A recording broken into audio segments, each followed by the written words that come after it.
საფუძველზე მოსამართლე მამუკანოზებთან გაკოტრების საქმე შეწყვიტა. სახელმწიფომ უკვე უარი განაცხადა რუსთავი 2-ის გაკოტრებაზე. 28 ივნის 3 დღის შემდეგ საკუთარი 30% ეროსი კისმარიშვილმაც გაყიდა და ტელევიზია ახალ პატრონს ჩაბარდა. 90%-ის მეპატრონე ხელისუფლებასთან იმ დროისთვის დაახლოებული ბიზნესმენი ირაკლი ოქრუაშვილის პირადი მეგობარი ქიბარ ხალვაში გახდა. ტელევიზიაში წილის გაყიდვის შემდეგ რუსთავი 2-ის გენერალურ დირექტორად კვლავ კიცმარიშვილი რჩება. თუმცა ამბობს, რომ ამის შემდეგ ხელისუფლებამ მის წინააღმდეგ ხმა დაიბოხა. ამ პერიოდში ეროსი კიცმარიშვილს მცდელობა ჰქონდა, რომ პირველ არხთან ერთად კონკურენცია გაეწია ბადრი პატრკაციშვილისთვის. იგი ზურაბ ჟვანიასთან თხოვნით მივიდა, რომ პირველი არხი 2004 წელს 15 მილიონი ლარით დაეფინანსებინათ, მაგრამ ზურაბ ჟვანიასგან უარი მიიღო. ამის შემდეგ 2004 წლის მაისში კურიერში გავიდა ცნობილი სიუჟეტი, რომელიც ეხებოდა ზურაბ ჟვანიას ძმის მონაწილეობას ელიევას ბაზრობის წილების გადანაწილების საქმეში. ამის შემდეგ იწყება ძალიან დიდი კამპანია ჩემ წინააღმდეგ და ამის გაზეთები და მასალები სპეციალურად თხოვე მაშინ ჩემ მეგობრებს რომ შეენახათ. და დღეს მე როცა ვგებულობ რომ სპეციალურად იგეგმებოდა PR კამპანია ჩემ წინააღმდეგ და სპეციალურად ხდებოდა ჩემს ყველა მოქმედების გარშემო სრულიად ბინძური შავი PR-ის წარმოება. მე ძალიან გული მტკივარ ამ ყველაფერზე და მაშინ ძალიან წარე იყო ამის ყველაფრის მოსმენა, რომ აბსოლუტურად მართალ სიტუაციაში მე ვიღებდი სრულიად გაუგებარ შეურაცხყოფას. ეს გრძელდება დაახლოებით 2004 წლის მაისიდან 2004 წლის ნოემბრამდე. უწყვეტ რეჟიმში. ყოველგვარი საინფორმაციო მიზეზის გარეშე, ანუ იქნება სპეციალური ჯგუფი ხელისუფლების მხრიდან, რომელიც მთლიანად ყიდულობს, გვერდებს, ანუ ამაში მონაწილეობდა ერთი მხრივ ხელისუფლება და მეორე მხრივ, ასე ვთქვათ, უხდიდნენ დიდ ნაწილს ჟურნალისტებისას და საინფორმაციო საშუალებებისას. უნდა ნახოთ რა სიუჟეტები გადიოდა იმედზე, შეიძლება ამოიღოთ იგივე მაისის სიუჟეტები იმედზე გასული რა ტექსტებია, საერთოდ რა თემებია საუბარი. ეს პირდაპირ ცილის წამება, შეურაცხყოფა, ღია ტექსტებით, იქ არ არის არანაირი ჟურნალისტიკაზე ლაპარაკი, ეს დაწერილი ტექსტების წაკითხვა. და ეს კამპანია მაისიდან ივნისის ბოლომდე იყო საერთოდ გასაოცარი რა.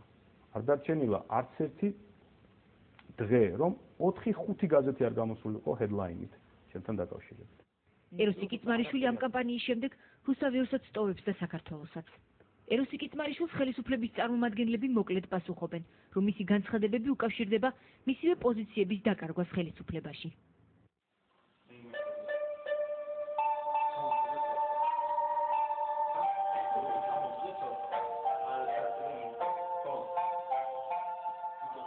რუსთავი 2-ის დამფუძნებლებმა 1994 წლის შემდეგ გამოიარეს მხედრიონთან დაპირისპირება.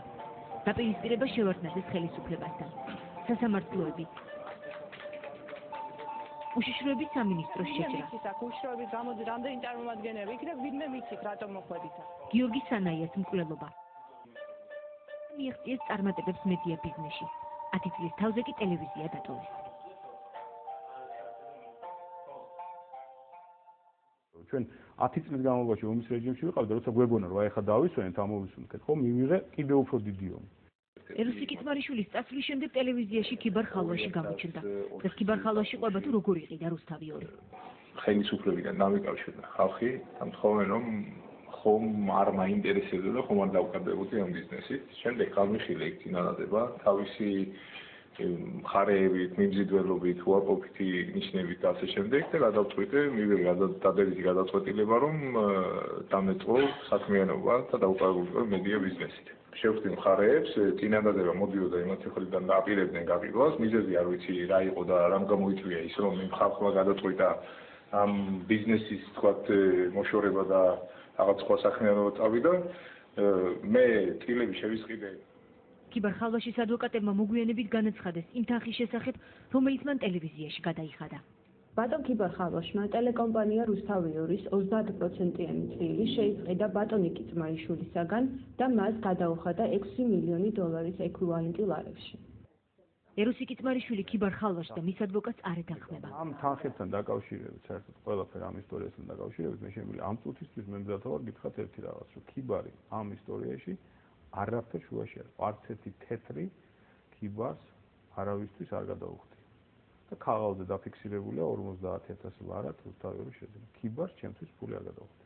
ამის დასტურად კიწმარიშვილი აცხადებს, რომ იმ პერიოდში ქიბარ ხალვაშის სახელზე მარტო რუსთავიორი არ გადაფორმებულა. ეს იყო ძალიან მარტივი ისტორია, შეგიძლიათ ნახოთ, თქვათ იგივე ვის სახელზე გააფორმდა იძულების წესით ახალი ქსელებისთვის წართმეული ყოფილი კავშირგაბმულობის შენობის უკან ყოფილი ჯეოსების ოფისი. ასევე ანუ იძულების წესით როცა უკვე წართმევა წავიდა, ნაციონალური მოძრაობის დღევანდელი ოფისი წაართვეს ახალ ქსელებს, მის მეპატრონეებს. შანტაჟის გზით. ისეთივე გზით.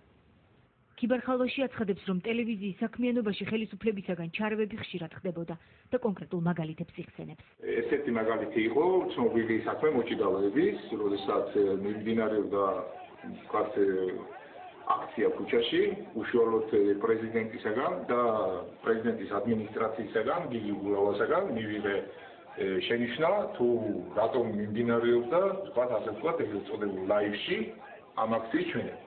მართალია რუსთავიორის რედაქცია რაღაცნაირად ცდილობდა რომ შეემსუბუქებინა ვთქვათ ის ძიმე ინფორმაცია რომელიც ხდებოდა ქვეყანაში, მაგრამ პროფესიონალური თვისებები არ აძლევდათ იმის უფლებას რომ აბსოლუტურად იგნორირებული იყო და რეალურად აისახებოდა რა ხდებოდა ქვეყანაში და გადაიცემოდა ინფორმაცია. რის გულისთვისაც უშუალოდ პრეზიდენტისგან მაქვს მიღებული შენიშვნა და ფაქტიურად მე მქონდა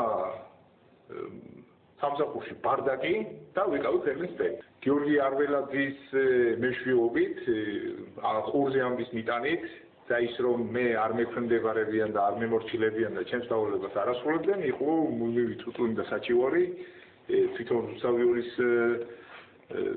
საქმიანობასთან დაკავშირებით და პიროვნების მიმართ გაუჩნდათ მტრობა, მიდიოდა მოსმენა, დევნა და ასე შემდეგ.